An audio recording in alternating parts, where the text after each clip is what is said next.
स्वागत है। मैं हूं आपके साथ चित्रा त्रिपाठी। बंगाल में राम के नाम पर संग्राम मचा हुआ है। बीजेपी ने अपनी चुनावी रथ यात्रा का चौथा चरण शुरू कर दिया है। अमित शाह हुंकार भर रहे हैं, वो मंचों से जय श्री राम का नारा लगा रहे हैं और ये बता रहे हैं कि ममता बनर्जी श्री राम के उद्घोष से डर गई हैं। वहीं दूसरी तरफ ममता बनर्जी हैं जो पलटवार करते हुए कह रही हैं कि राम के नाम पर बीजेपी के उपद्रव को कतई बर्दाश्त नहीं किया जाएगा और जय सिया राम का नारा ममता बनर्जी लगा रही हैं। को वादा कराता हूं, चुनाव समाप्त होते हुए ममता दीदी भी जय श्री राम बोलती हो जाएगी, आप चिंता मत करिए। जय श्री राम, जय श्री राम। जय श्री राम बोलना माने गुनाह है।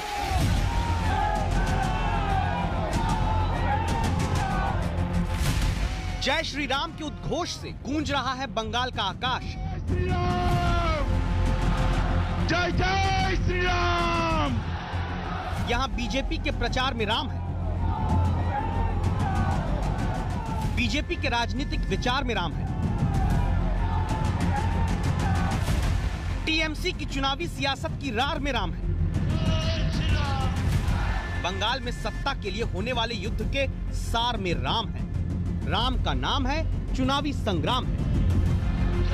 बंगाल के अंदर माहौल ऐसा कर दिया कि जय श्री राम बोलना माने गुनाह है। अरे ममता दीदी, बंगाल में जय श्री राम नहीं बोलना जाएगा तो कहां पाकिस्तान में बोला जाएगा क्या? मुझे बताओ भाइयों, बताओ बहनों, जय श्री राम बोलना चाहिए या नहीं बोलना चाहिए? बोलना चाहिए नहीं बोलना चाहिए? तो मेरे साथ दोनों हाथ उठाइए और गगनभेदी नारा लगाइए, जय श्री राम, जय श्री राम, जय जय श्री राम।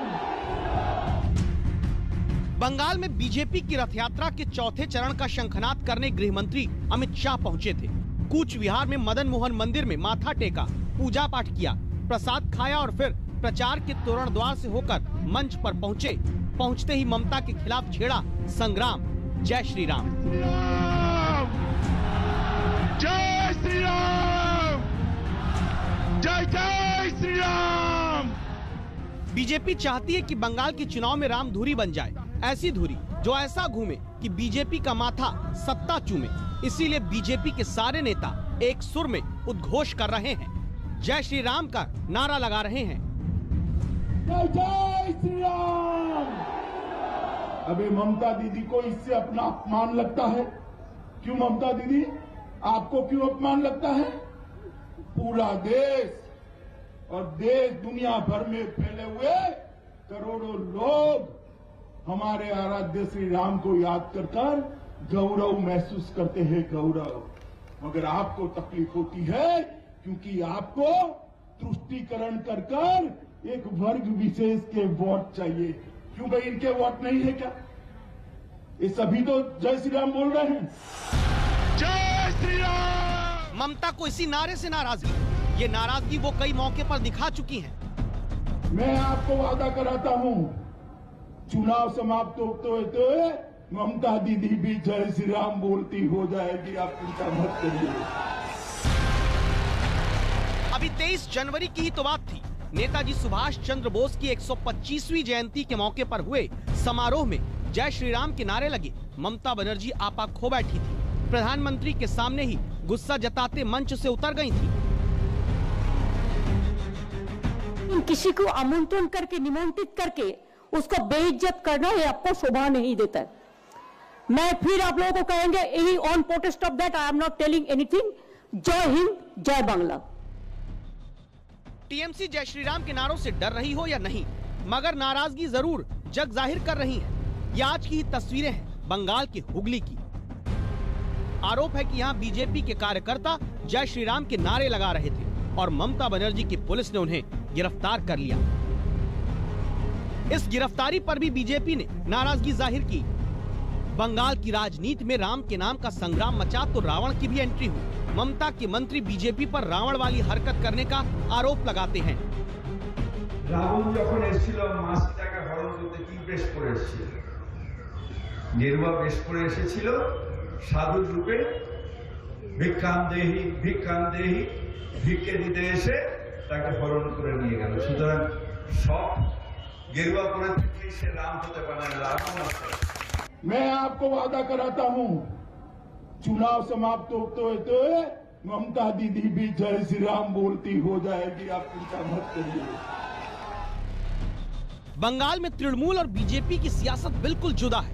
ममता की पार्टी मुसलमान वोट की सियासत करती है तो बीजेपी हिंदू वोटर्स को लुभा रही है। ऐसे में भगवान राम के नारे गूंज रहे हैं तो रावण का नाम भी सियासी जुबान पर चढ़ा है। श्री राम, जय जय श्री राम। कोलकाता से पौलमी साहा, अनुपम मिश्रा और इंद्रजीत कुंडू के साथ भोलानाथ साहा, हुगली आज तक।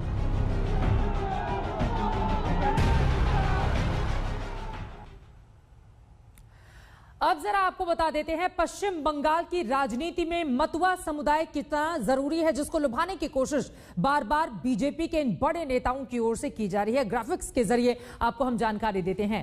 पश्चिम बंगाल की अनुसूचित जाति की जितनी आबादी है उसमें 50% जैसा कि आप देख रहे हैं मतुआ समुदाय के लोग हैं। लोकसभा की करीब 10 सीटों पर मतुआ समुदाय का अच्छा खासा प्रभाव है और इसी वजह से बार बार कोशिश यही की जाती है कि इन लोगों को अपने पक्ष में लेकर आया जाए। बंगाल की तकरीबन 21 सीटों पर, देखिए लोकसभा की 10 सीटों पर मतुआ समुदाय का अच्छा खासा प्रभाव है और इसी वजह से अब न सिर्फ बीजेपी बल्कि टीएमसी की ओर से भी इन लोगों को लुभाने की पूरी कोशिश की गई। जबकि अगर बंगाल के करीब 21 सीटों की बात करें तो वहां पर सीधे सीधे मतुआ समुदाय का प्रभाव देखा जाता है। ये विधानसभा की महत्वपूर्ण सीटें हैं जहां पर वो जीत और हार तय करते हैं। यही वजह है कि मतुआ समुदाय को साधने की भरसक कोशिश लगातार की जा रही है। और यहां पर पश्चिम बंगाल की सरकार की ओर से जिस तरह की मेहरबानी मतुआ समुदाय पर की गई थी, दरअसल उनको अपने पक्ष में करने के लिए वो आपको दिखा रहे हैं 1000 रुपए प्रतिमाह किस तरह से वृद्धावस्था पेंशन दी जाती है। मतुआ पर ममता की कौन कौन सी मेहरबानी रही है उसके बारे में हम आपको दिखा रहे हैं। ऐसा नहीं है कि सिर्फ बीजेपी ही मतुआ समुदाय को साधने की कोशिश में है, ममता बनर्जी भी मतुआ समुदाय पर मेहरबान है। उन्हें मालूम है कि मतुआ समुदाय अगर उनके साथ रहेगा तो सत्ता बची रहेगी।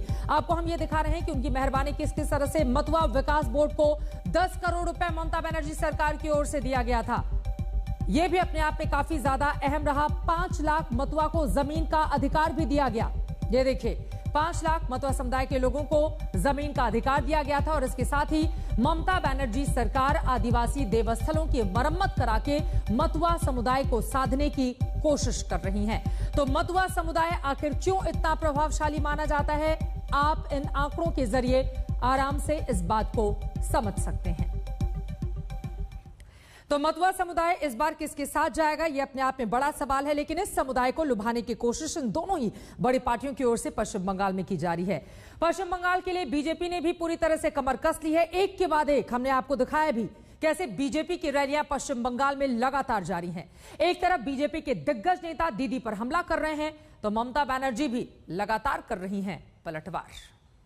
इस बार ये परिवर्तन यात्रा तय करनी है। ये बार बांग्ला, ये बार 200 पार। चाइना चाइना चाइना, बीजेपी के चाइना। ममता दीदी को जनता की जरूरत नहीं है चुनाव जीतने के लिए। उनके पास गुंडे हैं, गुंडे उनको चुनाव जिता देंगे ऐसा मानती है। आने वाला चुनाव में बीजेपी के हराना है। पश्चिम बंगाल में चढ़ा चुनावी बुखार सड़क से मंचों तक आर पार उतर चुका है। बीजेपी की परिवर्तन यात्रा ने बंगाल की सड़कों को भगवा कर दिया। राजनीतिक हिंसा हो या फिर राष्ट्रवाद का कार्ड, चुनावी अखाड़ा पूरी तरह से दंगल में तब्दील हो गया। ममता दीदी को बड़ा भरोसा है कि जनता की जरूरत नहीं है चुनाव जीतने के लिए। उनको आप लोगों की जरूरत नहीं है। उनके पास गुंडे हैं, गुंडे उनको चुनाव जिता देंगे ऐसा मानती है। यदि चान तबेई बीजेपीर मुख देखबेन, ता नाले नय। चाइना चाइना दांगा, चाइना खून, चाइना लूटतराज, चाइना मां बोनेদের অসম্মান। तो डाल डाल में पात पात, इसी तरह से जुबानी जंग भी लगातार बंगाल की राजनीति में जारी है। वैसे पश्चिम बंगाल में चुनावी तारीख के ऐलान के पहले ममता बनर्जी का पहला एक्सक्लूसिव इंटरव्यू हुआ है।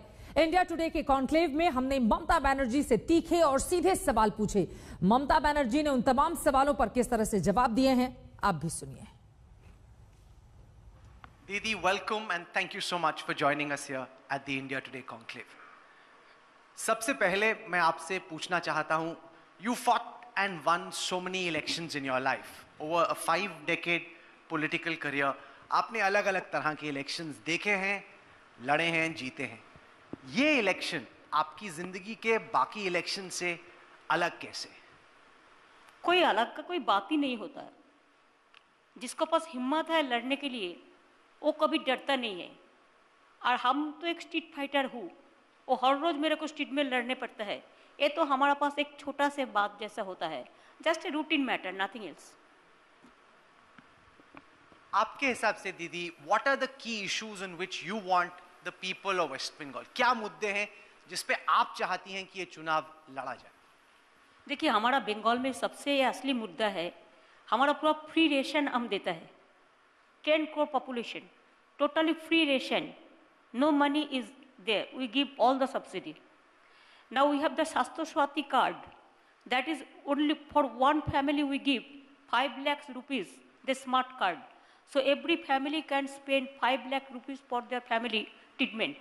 So food is free, health is free, education is free, and there are so many schemes, social security schemes, through which we can work at the grassroots level.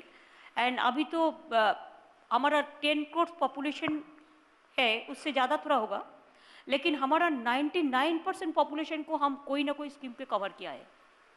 That is my advantage, and it will continue because so many कोई ना कोई हमको पूछता है कि आपका party का aetiology क्या है। मैं यही कहता है कि हमारा पार्टी का इडियोलॉजी है, we are for people, of the people, by the people, for the people. What you think about the democracy, the definition?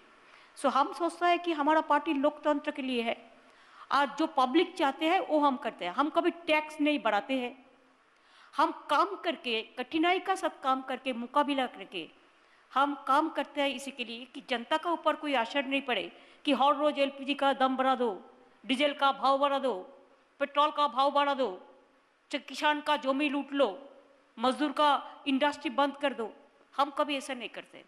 हम मजदूर को भी बचाते हैं, किसान को भी बचाते हैं, बेरोजगारी को भी बचाते हैं, ऐसे माँ बहन को भी सम्मान देते हैं।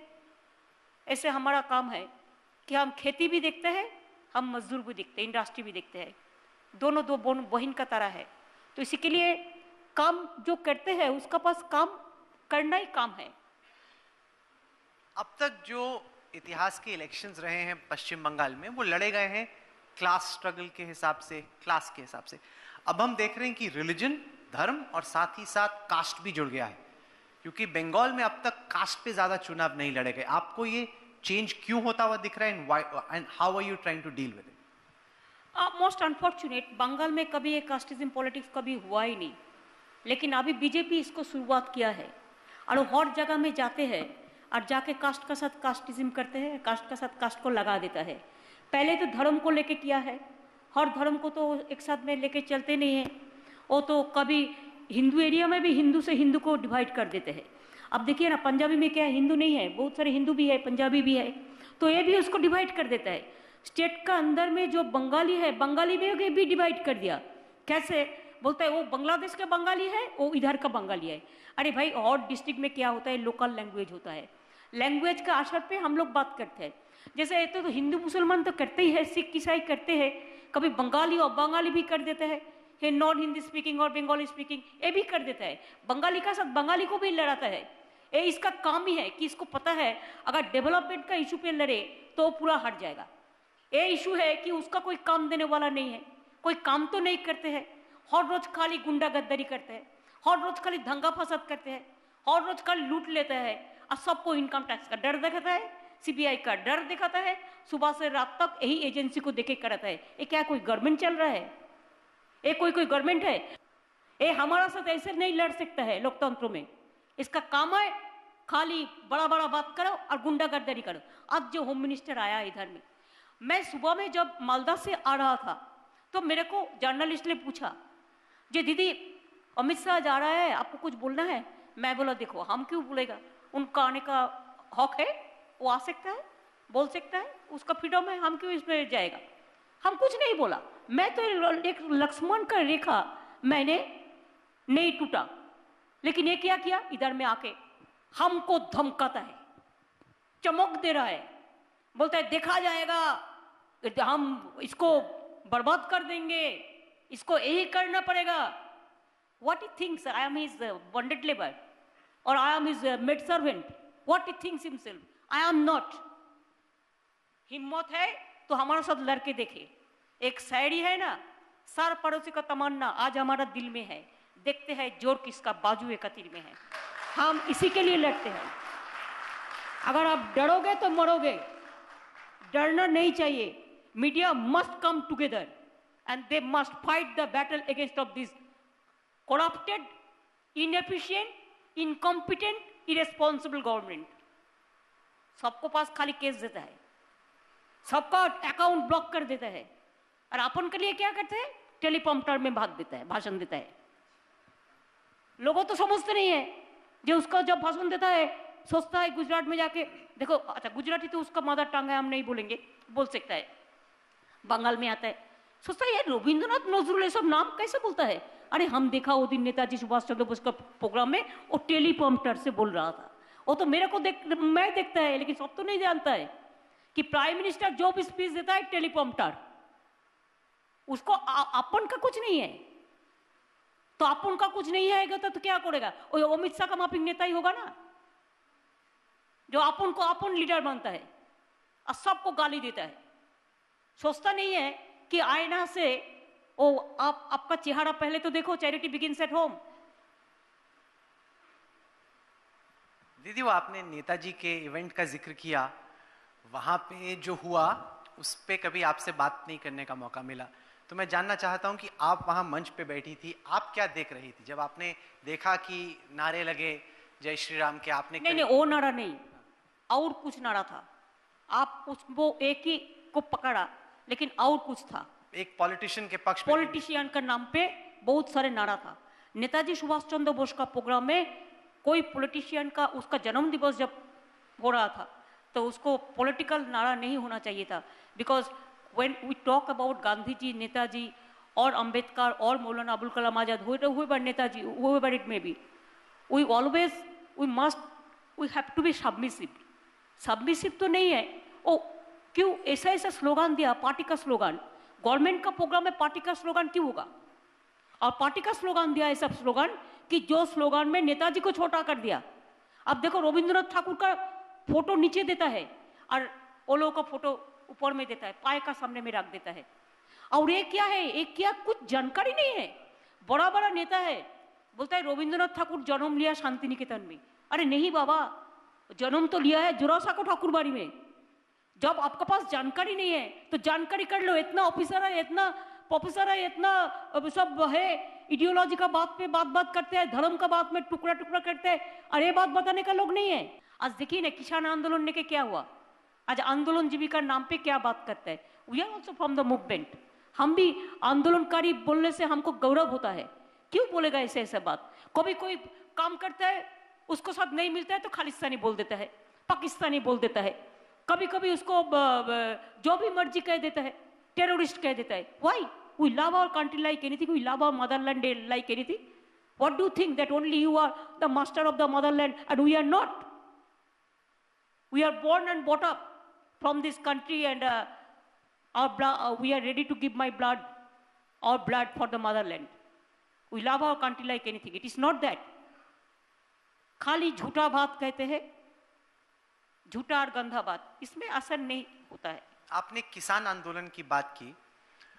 किसान ये मांग कर रहे हैं कि जो तीनों मोदी सरकार के न्यू फार्म लॉज हैं उनको वापस लिया जाए। सरकार फिलहाल नहीं कर रही है। आप कैसे देखती हैं इस एजिटेशन को? क्योंकि अगर नेशनल, क्योंकि ऑपोजिशन बीजेपी कहती है कि ये केवल पंजाब, हरियाणा और वेस्टर्न यूपी का आंदोलन है, बंगाल का किसान हो, एमपी का हो, गुजरात का हो, मध्य प्रदेश, कहीं का भी हो, बाकी स्टेट्स में इस तरह का एजिटेशन नहीं हो रहा, केवल 2.5 स्टेट्स का ये agitation. How do you see this? ये ठीक नहीं है। किसान का मूवमेंट देखो, किसान ऐसा एक शब्द है, मजदूर ऐसा एक शब्द है, माँ ऐसा एक शब्द है, और यंग जेनरेशन, जिसको हम जेनरेशन कहते हैं, यूथ, स्टूडेंट, एक एक कैटेगरी होता है जिसमें ऑल कैटेगरी को ये टच करते हैं। किसान का जो मूवमेंट है, हम लोग का पूरा सपोर्ट है। 3 बिल ड्रैकोनियन बिल है, इसको विड्रॉ करना चाहिए। बंगाल में आसन नहीं पड़ा, कौन बोला? हम लोगों ने बहुत सारे मूवमेंट किया और हम तो बंगाल में डिसीजन ही लिया है कि हम किसान को कुछ नहीं लूट करने देगा, हम लूटने नहीं देंगे। इसी के लिए बंगाल का किसान शांत है। बंगाल का किसान का पूरा सपोर्ट जो किसान मूवमेंट हो रहा है उसका साथ है। जय श्री राम। और पश्चिम बंगाल के मुसलमान पर भी खुलकर बोली ममता बनर्जी, लेकिन क्या कहती है ग्राउंड रिपोर्ट दिखाएंगे शंखनाद में आगे। आप देखते रहिए आज तक। फौरन लौटते हैं।